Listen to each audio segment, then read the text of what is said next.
Opa, tudo bem? Como você está? Estamos aqui hoje para poder ler a palavra do Senhor, ler a palavra de Deus. Hoje vamos iniciar e finalizar também com mais um livro da Bíblia, um livro bem curtinho que é o livro de Jonas. Vamos ler do capítulo 1 até o capítulo 4, beleza? E Jonas é um profeta muito conhecido porque a história dele é bastante famosa. Muitas pessoas conhecem, né, a história de Jonas, que ele foi engolido por um grande peixe por uma desobediência, porque ele desobedeceu a Deus. Mas Deus deu uma nova oportunidade para Jonas e ele caiu em si, caiu na real e fez a vontade do Pai. Não vou dar muito spoiler para você não, tá? Vamos ler a palavra aqui do Senhor, vamos ler a palavra de Deus para entender um pouco mais sobre a vida de Jonas, tranquilo? Capítulo 1. A palavra de Javé foi dirigida a Jonas, filho de Amate, ordenando: Levante-se e vá a Nínive, a grande cidade, e anuncie aí que a maldade dela chegou até mim. Jonas partiu então com a intenção de escapar da presença de Javé, fugindo para Tarsis. Desceu até Jope e aí encontrou um navio de saída para Tarsis. Pagou a passagem e embarcou a fim de ir com eles até Tarsis, para escapar assim da presença de Javé. Olha para você ver. Logo aqui no início, nós vemos a desobediência. Algo que o Senhor completamente não gosta, Jonas pratica. Deus mandou Jonas se levantar e ir até a cidade de Nínive. A grande cidade anuncia aí que a maldade dele, que a maldade dela chegou até mim. Então Deus estava usando Jonas ali para poder agir. E Jonas negou. Jonas falou assim: não. Jonas partiu então com a intenção de escapar da presença de Javé. Até falando aqui, né, sobre essa parte com a intenção de escapar da presença de Javé, eu lembro muito da história de Adão e Eva. Adão e Eva tinham ali as coisas que eles precisavam fazer, coisas que Deus já tinha ordenado para eles, aquilo que eles deveriam fazer, aquilo que eles não deveriam fazer, e eles escolheram fazer aquilo que não era o correto. Desobedeceram a Deus e eles tentaram, a partir da desobediência, escapar da presença de Deus. Quantas vezes, né, nós pelos nossos desejos, pelas nossas vontades de pecar, quando caímos na real, quando na verdade a gente comete esses pecados, a gente busca, né, de qualquer forma sair da presença de Deus, sair ali da visão de Deus. Mas nós esquecemos, né, que nós somos muito pequeninos e Deus ele é absurdamente grandioso e ele está perto de nós em todos os momentos. Então, não tem jeito, cara. Você vai ver que a história de Jonas, ela vai se conturbar e ele vai cair na real e vai falar assim: "Não, deixa eu seguir aquilo, deixa eu fazer aquilo que Deus está mandando, porque senão, cara, se eu não fizer aquilo que Deus está mandando, dono de todas as coisas, não, nada vai dar certo, nada." Então, a história de Jonas mostra muito a questão de obedecer a Deus. O quanto que a obediência ao nosso Pai, a Deus, é importante. Preste atenção para você ver. Javé, porém, mandou sobre o mar um vento forte que provocou uma grande tempestade de ondas violentas, e o navio estava a ponto de naufragar. Então nós vemos aqui que o barco que Jonas entrou, o navio, na verdade foi um navio, né? Isso. O navio que Jonas entrou, por ele ter desobedecido a Deus, Deus mandou a consequência. Ou seja, Jonas plantou a desobediência e ele colheu lá na frente. Então Deus mandou ali um vento forte ali sobre o mar que provocou uma grande tempestade e ondas violentas. Olha para você ver aqui. Jonas plantou desobediência e colheu os frutos dessa desobediência. A ira de Deus se inflamou e agora Jonas está colhendo aquilo que ele plantou. Os marinheiros começaram a ficar com medo e a rezar cada um ao seu próprio Deus. Jogaram no mar a carga que estava no navio, a fim de diminuir-lhe o peso. Jonas, porém, tinha descido ao porão do navio e, deitado, dormia a sono solto. O capitão, ao chegar aonde ele estava, disse-lhe: "O que você faz aí dormindo? Levante-se e invoque o seu Deus. Quem sabe ele se lembra de nós e não nos deixa morrer." Depois disseram uns aos outros: "Vamos tirar sorte para ver quem é o culpado dessa desgraça que nos está acontecendo." Tiraram a sorte e ela caiu em Jonas. Então lhe perguntaram: conte para nós por que é que nos está acontecendo essa desgraça. Qual é a sua profissão? De onde você vem? Qual é a sua terra? De que povo é você? Jonas respondeu: Eu sou hebreu. Eu adoro a Javé, Deus do céu, que fez o mar e a terra. Jonas aqui diz, né, que ele adora a Deus, dono do céu, Deus do céu, que fez o mar e a terra. Mas ele desobedece a esse Deus. Como o ser humano é fraco, cara. Como o ser humano não é nada sem Deus, nada sem a misericórdia de Deus. Os marinheiros ficaram com medo e lhe perguntaram: O que foi que você fez? Eles tinham percebido que Jonas estava fugindo da presença de Javé, pois ele próprio lhes tinha contado tudo. E perguntaram: O que é que vamos fazer com você para que o mar se acalme? Pois o mar estava cada vez mais bravo. Jonas respondeu: É só vocês me pegarem e me atirarem ao mar que ele se acalmará em volta de vocês. Eu sei que foi por minha causa que lhes veio essa tempestade tão violenta. Os homens tentavam remar a fim de chegar mais perto da terra firme, mas não conseguiam, pois o mar ia ficando cada vez mais agitado, ventando contra eles. Então invocaram a Javé, dizendo: Ah, Javé, não queremos morrer por causa deste homem. Não lances contra nós a culpa de um sangue inocente. Tu és Javé e fazes tudo o que desejas. Olha para você ver a fala desses homens, desses marinheiros aqui. Eles nem confiavam em Deus. E eles são capazes de reconhecer que tu és Javé e fazes tudo o que desejas. Pegaram Jonas e o jogaram ao mar. Imediatamente o mar acalmou a sua fúria. Daí para frente aqueles homens começaram a temer muito a Javé, oferecendo-lhe sacrifícios e fazendo votos. Então nós vemos aqui na história de Jonas que esses marinheiros que confiavam em outros deuses, que não acreditavam em Deus, eles agora, por ver ali um que era chamado de Deus, uma pessoa que servia a Deus verdadeiramente, eles caem na real e falam assim: cara, vamos nos converter, vamos temer. Aqui fala, daí para frente, aqueles homens começaram a temer muito a Javé, oferecendo-lhe sacrifícios e fazendo votos. Então nós vemos aqui que Jonas tornou-se um instrumento de conversão. Jonas foi usado ali por Deus para que as pessoas pudessem ter sido convertidas, para que aqueles marinheiros fossem convertidos. Então ali, olha para você ver como Deus nos usa, cara. Às vezes achamos, né, que estamos fazendo as coisas por nós mesmos, pelas nossas próprias capacidades, pelas nossas próprias forças.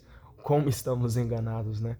Aqui, como mostra na história de Jonas, Deus por muitas vezes nos usa como instrumentos de conversão para os outros.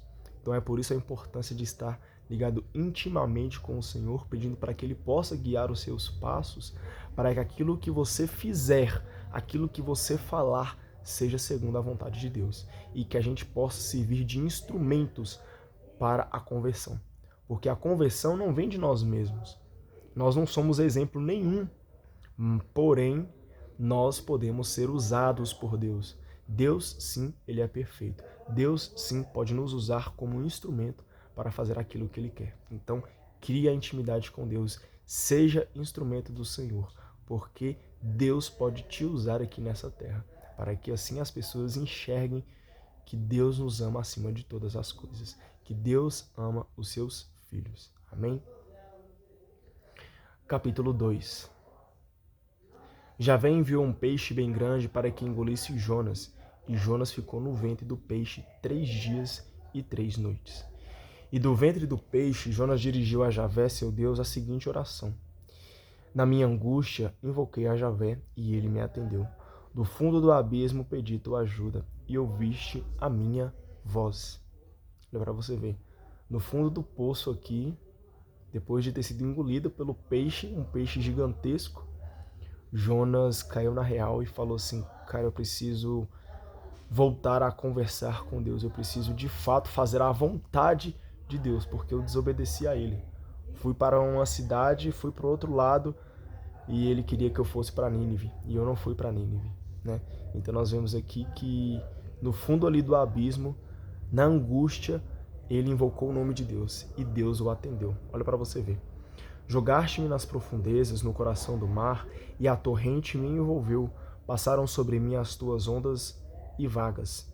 Então pensei, eu fui expulso para longe dos teus olhos, nunca mais poderei admirar a beleza do teu santo templo. Eu estava cercado de água até o pescoço, o abismo me rodeava, um lodo se agarrava à minha cabeça. Desci até as raízes das montanhas, a terra se fechava sobre mim para sempre, mas tu retiraste da fossa a minha vida, Javé, meu Deus.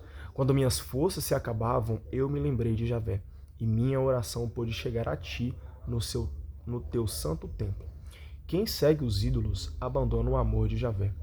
Mas eu, entre cânticos e louvor, é a ti que presto o meu culto, e com a ação de graças cumpro os meus votos. A salvação pertence a Javé. Então Javé mandou que o peixe vomitasse Jonas em terra firme. Olha para você ver, na oração de Jonas, ele reconhece que a salvação vem de Deus.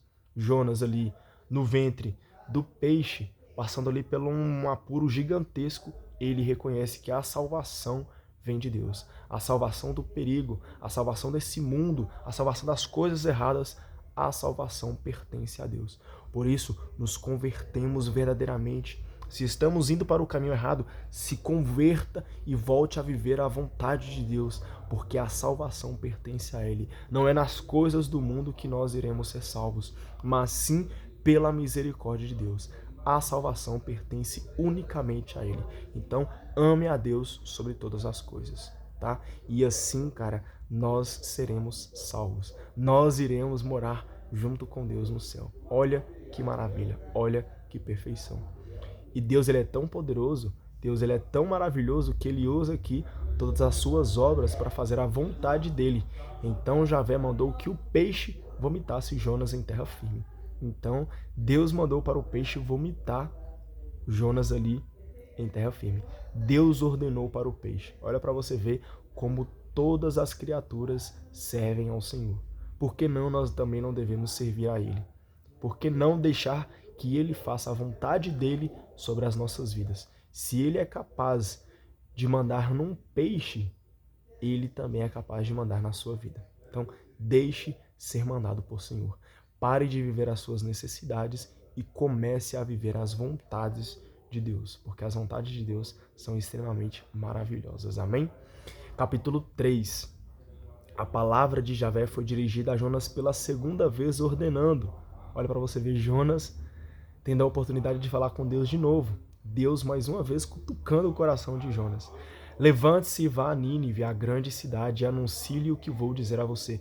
Jonas se levantou e foi a Nínive, conforme Javé lhe tinha ordenado. Então, Jonas, depois de muito bater a cabeça, respeitou, confiou e fez a vontade de Deus. Então vamos parar de bater a cabeça, cara. Vamos parar de bater a cabeça no muro, de bater a cabeça nas nossas fraquezas e vamos fazer a vontade de Deus. Amém?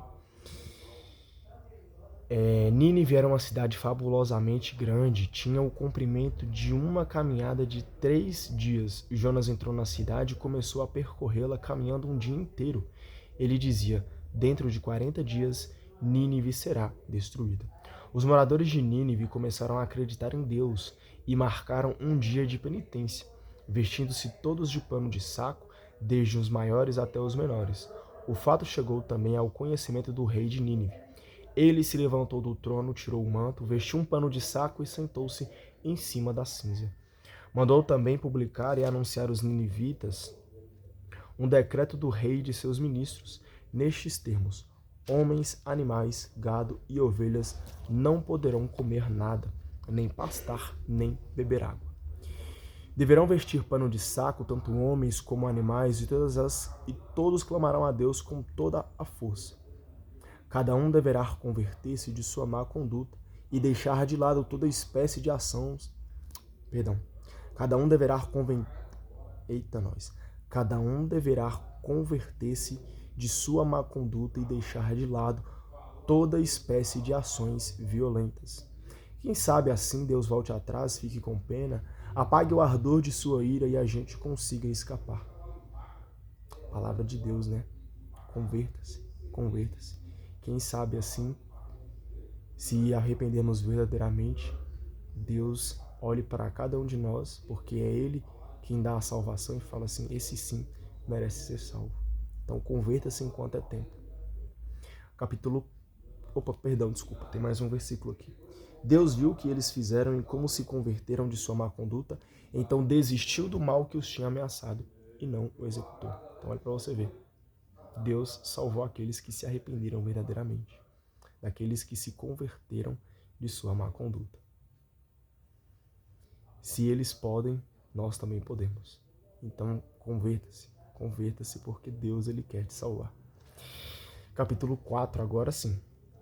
Jonas ficou muito desgostoso e despeitado e rezou a Javé. Ah, Javé, não era justamente isso que eu dizia quando estava na minha terra? Foi por isso que eu corri tentando fugir para Tarsis, pois eu sabia que tu és um Deus compassivo e clemente, lento para a ira e cheio de amor e que volta atrás nas ameaças feitas. Se é assim, Javé, tira a minha vida, pois eu acho melhor morrer do que ficar vivo. Javé respondeu-lhe, está certo você ficar irritado desse jeito? Jonas saiu da cidade e ficou no lado do nascer do sol. Aí fez uma cabana e sentou-se na sombra, esperando para ver o que aconteceria com a cidade. O Senhor Javé fez nascer uma mamoneira que cresceu de modo a fazer sombra sobre a cabeça de Jonas e livrá-lo de uma insolação. Jonas ficou muito contente com essa mamoneira. Então, na madrugada seguinte, Deus enviou um verme que prejudicou a mamoneira e ela secou. Quando o sol nasceu, Javé mandou um vento quente e sufocante, e o sol abrasava a cabeça de Jonas a ponto de fazê-lo desmaiar. E Jonas tornou a pedir a morte, dizendo, prefiro morrer do que ficar vivo. Deus perguntou a Jonas, está certo você ficar com tanta raiva por causa da mamoneira? Ele respondeu, sim, está certo eu ficar com raiva a ponto de pedir a morte. Olha para você ver o orgulho de Jonas, hein? Javé lhe disse, você estar com dó de uma mamoneira que não lhe custou trabalho, que não foi você quem a fez crescer, que brotou numa noite e na outra morreu? E eu, será que não vou ter pena de Nínive? Esta cidade enorme onde moram mais de 120.000 pessoas que não sabem distinguir a direita da esquerda, além de tantos animais? E assim nós vemos que Deus quer salvar todos os homens. Então não se sinta-se privilegiado por fazer as coisas de Deus. Não sinta-se privilegiado por ler a palavra. Não se sinta-se privilegiado por buscar ir à missa todos os domingos, todos os finais de semana. Não se sinta-se privilegiado, cara. Isso não passa de nossa obrigação. Porque se Jesus veio aqui e morreu em prol de nossos pecados, cara, quem poderá fazer mais? Ninguém. Então não se sinta-se privilegiado, não se sinta o ego, o centro das atenções, porque Jesus sim é o centro das atenções. E todos os homens, todos podem ser salvos. Todos. Basta se arrepender. Então, se arrependa, não se sinta orgulhoso por fazer aquilo que é o básico, fazer aquilo que é obrigação. Faça com amor, faça porque você ama a Deus e não por obrigação. E é com Ele, e é por causa dele, e é por Ele que nós seremos salvos. Amém? Assim a gente finaliza com o livro de Jonas. É um livro assim fenomenal, né? Nos mostra que a importância da obediência a Deus e quanto nós devemos ser obedientes ao Pai. Porque a desobediência nos afasta do Senhor, porém a obediência nos aproxima dele e das vontades dele. Qual lado você quer? Seguir a desobediência? Colher os frutos ruins? Ou você quer obedecer a Deus e, cara, ser amado de verdade? Pense bem, tá bom? Muito obrigado pela tua presença. Se Deus quiser, amanhã estamos aqui de volta. Um beijo e um abraço para você. Até mais. Tchau, tchau.